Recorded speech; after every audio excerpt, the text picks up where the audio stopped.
What's good, everybody? It's your boy Daniel, son done, and I'm back at y'all with another video. Now today I got something really special for y'all, specifically my boys who watch basketball, watch the NBA. We're gonna be talking about some real controversial stuff right here, man. Y'all seen the title. This video we're gonna be talking about LeBron James versus Michael Jordan. Who is the GOAT?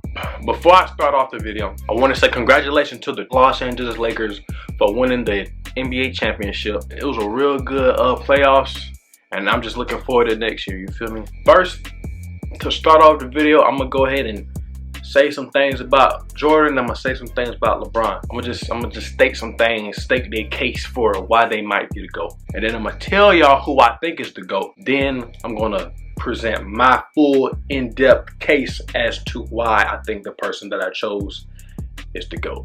Alright, now that we got that out of the way, I'm gonna start with LeBron James. So, LeBron, 17 years of dominance. One of the most well-rounded players of all time. Has some of the best longevity ever. An elite scorer, an elite playmaker, and throughout his career, he has been an elite defender at times. It's undeniable. He is the best player of this generation. That's undeniable as well. LeBron James, like I said, he's one of the greatest of all time.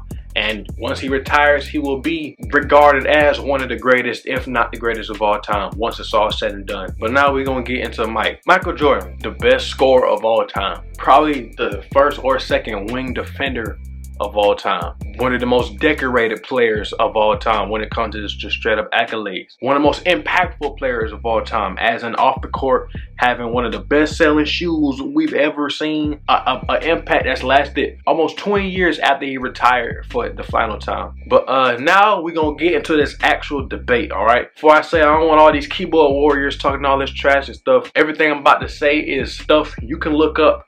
You can do your own research. I tried my best to find the most accurate data I could. You can find it on your own. I just took the initiative to go ahead and do the research for y'all. But with that being said, the person who I think is the greatest of all time, the greatest basketball player of all time, is Michael Jordan. I can already hear the keyboard warriors going crazy in the comment section. Before you bronze sexuals go crazy on me, how about y'all watch the video, then you can form your own opinion off that. First, we're gonna start off with the basic stats.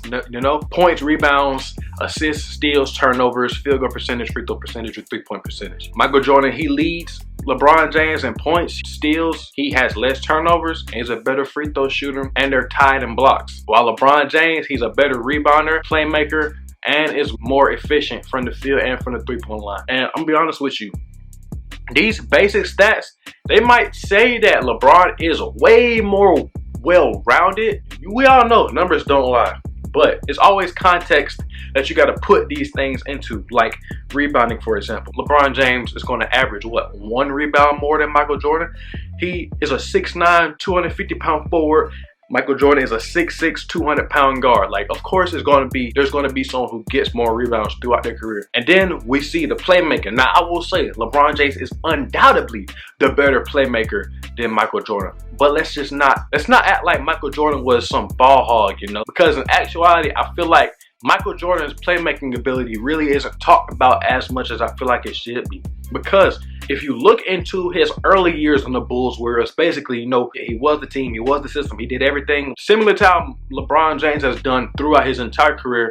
Jordan was doing that just in the first handful of seasons. And we saw Michael Jordan average about 8 assists per game. It was even at one point in the season where, I believe it was in the 88 season, where his head coach Doug Collins ran him at point guard for like near half a season, something like that. And he put up a bunch of triple doubles, had multiple 10 rebound, 10 assist games. So I feel like once Phil Jackson got there and brought in this more team oriented type of system, that's when stats started to take a dip. And Phil Jackson put Jordan's role as mainly a scorer rather than do it all. You feel me? He inserted Scottie Pippen to do the playmaking and rebounding and stuff like that. Truthfully, I feel like Jordan could have done it all, but I feel like the best way for them to play and for them to win was with Phil Jackson's way of coaching and stuff like that. And the thing with LeBron is, I'm not saying that he's a stat pattern, but a lot of these stats are a little bit warped because of the era and the play style he plays. He's a marginally better three-point shooter, but if you look at Jordan's three-point shooting and LeBron shoots below league average for his time period in his era. Michael Jordan shoots at league average.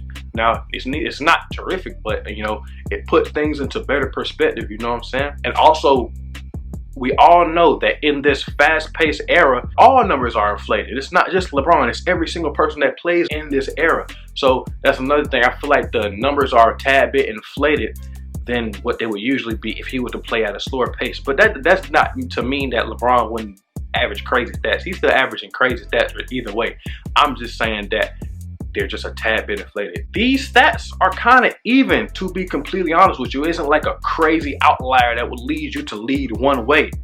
But this is what the next section is for, advanced stats. Now the chart I have for the advanced stats, this is really where it shows the balance being more from Michael Jordan. Out of these 7 advanced stats, and these are stats that are the most typically used when these debates are being talked about. When you look at them, you see Michael Jordan leads in 5 of the 7 advanced stats. I'm not going to get into the crazy like explanations of these stats, but they all are important when we're talking about who's better at this, who's better in certain areas. But I will say the true shooting, which is a stat that encompasses three-point shooting, field goal percentage, and free throw shooting, Michael Jordan is a tad bit less efficient than LeBron James. Even though it's a marginal difference, it's still more. And VORP, aka value over replacement player, that's another stat that shows favor to LeBron. It's showing that LeBron James, when it comes to the teams he plays on, he is more valuable to those teams than Michael Jordan was to his teams. So I will give that to these LeBron fans and the people who say LeBron is the GOAT.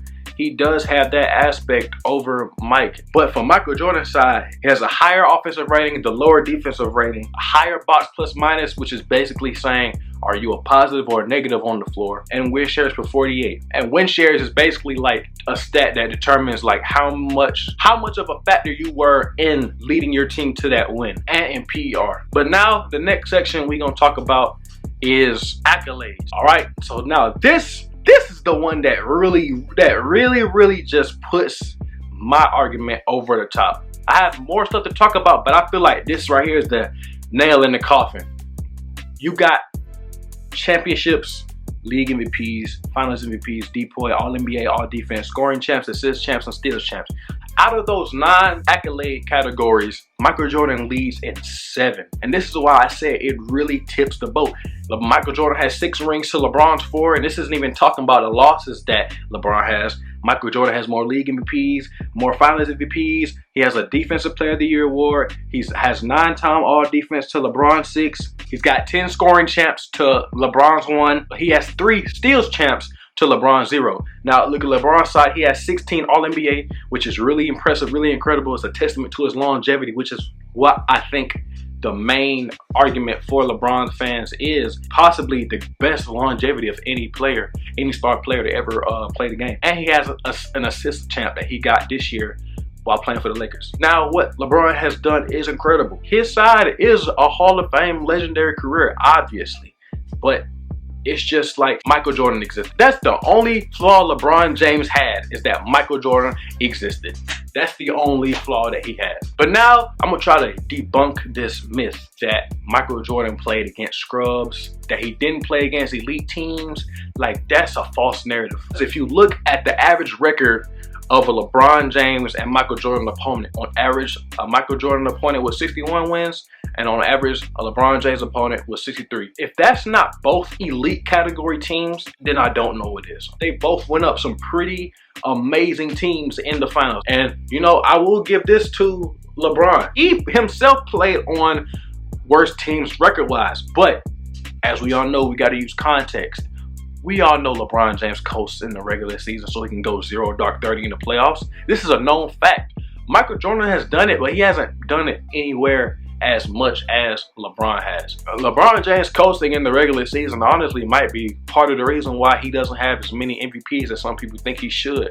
Because, I mean, if he would have just played like a first seed like he truly was, he might have got some of those awards. But that's neither here or there. That's a topic for another video. We're not even getting all that. And even though I do feel like Michael Jordan did play on some better teams record-wise, the records LeBron James had, it's not a true testament to how good those teams actually were. It's not like he wasn't expected to come out East still. We all knew that he was suppressing his true ability in order to go further than 100% in the playoffs. And now I'm gonna get into another method that I do see quite often, is that Michael Jordan had more help. We're gonna look at the amount of all-stars that are on each finals team between Michael Jordan and LeBron James. Now, I know using all-stars is a little bit flawed when talking about how much better a team was or how much help someone had, but typically when people talk about how much help another person had, they're talking about star level talent. They're not talking about the 6th, 7th, 8th, 9th man on the team. They're talking about co-stars. If we look into the amount of all-stars that played against Michael Jordan and against LeBron James. Now, this isn't counting like repeats, as in same team going back to the finals multiple times. So I'm not going to count the same player as twice or not like that. I'm just talking about the total number of people. If you look at both sides, it's 10 on both sides. So that just goes back to that narrative that LeBron James just played against way better teams. I just feel like that's a false narrative. Not only is LeBron James' opponent's record marginally better, but the talent pool on those teams is marginally better. And there's the same amount of all-stars on the teams. Now, like I said, now I will admit the names on LeBron James' side are tad bit better than names on Michael Jordan's side. And let's just stop acting like the guys he played against were scrubs. And it's also a thing that I've noticed. They say Michael Jordan has never had to play against a super team. Well, that's because Michael Jordan didn't play in a super team era. LeBron James plays in a super team era, which means that he himself was on super teams. It's crazy how people would discredit Michael Jordan for not beating a super team, but will praise LeBron for being able to beat super teams while being on a super team himself. But yeah, I just find that is a crazy double standard that people have for the two guys' careers. You always see LeBron James. I think I got him. But back to what I was saying, you always see people discredit Michael Jordan for having never been a super team. But I mean, that's just not the era he played in. If Michael Jordan played in today's era, he'd be playing against super teams on super teams. That's just how it works. If LeBron James played in the 90s, he'd be on duo type teams playing against duo type teams in the finals. That's just how it works. But this is the final theory that I want to debunk about Michael Jordan's career, is that he had more help than LeBron James. Out of all the things we done talked about, this is the stupidest thing I've ever heard, that Michael Jordan had more help than LeBron James. Now, let's look into the all-stars again. Let's look into the all-star players that were on each team. You have Chris Bosh, you have Dwayne Wade, you have Kyrie Irving, you have Kevin Love, and now you have his running mate Anthony Davis for this year's championship. He's had 5 total all-stars on all his championship teams. But now let's look at Michael Jordan. How many all-stars did he play alongside in those finals runs? I want y'all to think real long and hard about this. He played with one, and that was Scottie Pippen. Scottie Pippen was his only other all-star teammate. In his finals runs, Michael Jordan played with one all-star teammate, but people will swear that he had more help. And this is the thing, they'll be like, oh, Scottie Pippen wasn't the only all-star. He had Charles Oakley. Charles Oakley wasn't even on the team by the time he became an all-star. He was playing for the Knicks, I believe. People say, oh, Dennis Rodman in the second three-peat. No, by the time Dennis Rodman got to the Chicago Bulls, not only was he no longer an all-star, he wasn't even a great defender. And by the time the 1998 finals came around, he wasn't even a starter. A starter! You're trying to tell me his help came off the bench behind a Tony Kukoc? Is this what we're saying right now? People see these photos of Mike, Dennis, and Scottie standing next to each other, and they be like, oh yeah, he had so much incredible help. But if you just look into the stats, Dennis Rodman was trash. And then you look at the 1998 finals, Scottie Pippen was terrible. He averaged 15 points on 40% shooting from the field and 23% from three-point line. I don't know about anybody else, but that sounds like a carry job. Your second leading scorer can't even shoot 45% from the field. That's a carry to me. Now, I will admit, LeBron James, even though he's had these great teammates that have going down with injuries like D-Wade, like Chris Bosh, like Kyrie and Kevin Love. Even though he did have some injuries, for the most part, LeBron James was never just always going against elite teams with a depleted roster. For the most part, his guys were healthy. 2015 is really the only year where you can say, you know, they definitively lost because of injuries on LeBron James' team. They've both gone into finals as the overwhelming favorite, and they've both gone into finals with teammates that were not playing up to par or were injured. But as we've seen, Michael Jordan was the one that came out on top on each occasion. And that's what I'm about to get into next. I'm about to get into these playoff failures. And these are the main reasons why I can't put LeBron James as the GOAT. It's just his failures in the finals. I'm not going to hold 2007, 2017, and 2018 against LeBron, because that would be stupid.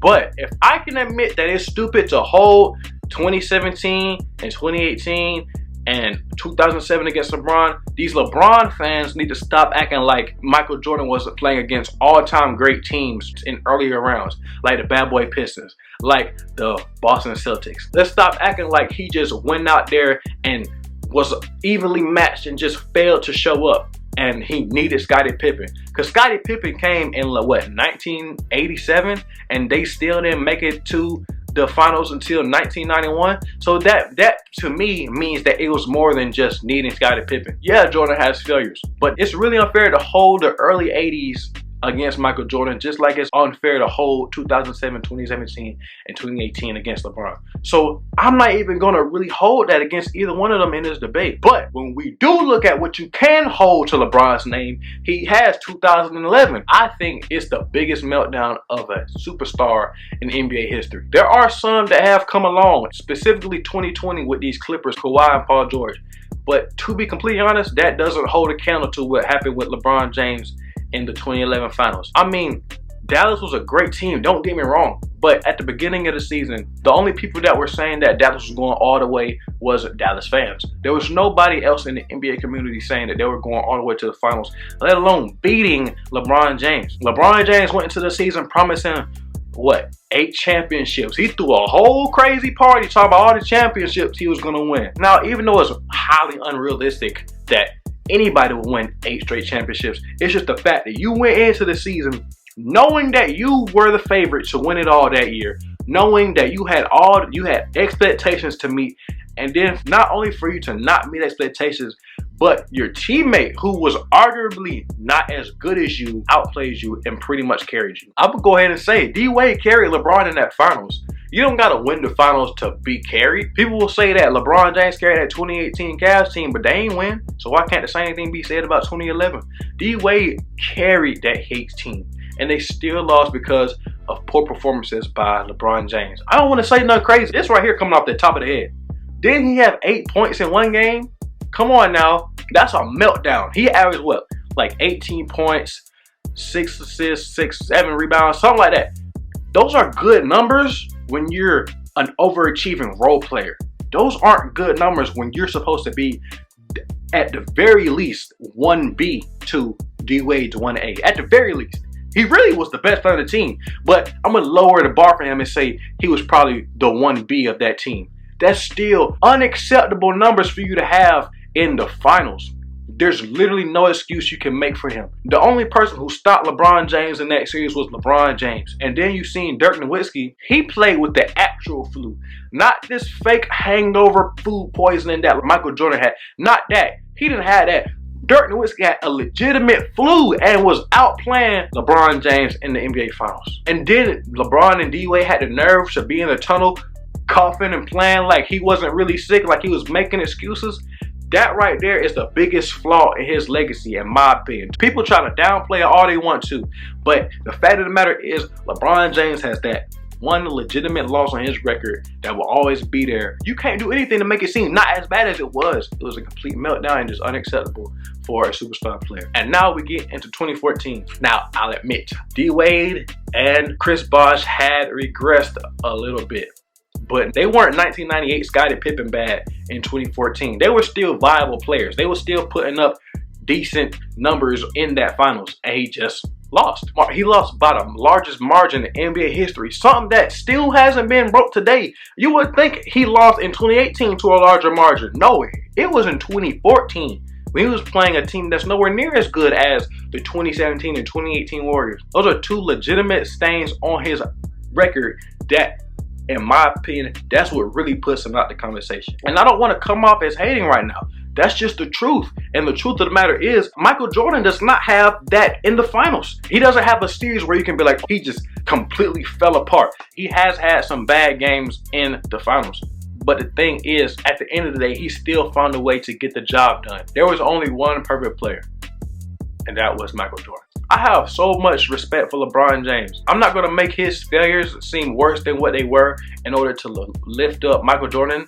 I'm just putting it out there like how it is. I'm trying my best to stay consistent. I might have said something that might have been a contradictory, but I'm trying my best to stay consistent with what I'm saying. But with all this being said, I don't think all hope is lost for LeBron James to become the GOAT someday. Truthfully, the more I look into it, and after I did this video, I truly don't know what can put him over the top. Because at one point I was saying he needed one more championship, two more championships. I don't know. I'm not gonna be able to fully determine if he's the GOAT or not until the day he comes out and says that I'm retiring from the game of basketball. It's just crazy. Like, if LeBron James' career ended right now, there'd still be an entire Hall of Fame career in between Mike and LeBron. That's crazy to think about. You say it's a lot of stuff. And I'm not one of those guys that just uses one argument. I'm not going to just say he's better because of stats. I'm not going to just say he's better because of rings. I'm not going to just say he's better because of accolades. I like to look at every single aspect, make one full, complete decision. And for right now, that decision is still Michael Jordan. Hopefully, I made this argument very clear for y'all, because after a while, I just started going off the dome. That's going to do it all for today. And oh, hold up, before I do an outro, I want to do a top 10 of all time list. I might do that list right after I do this one.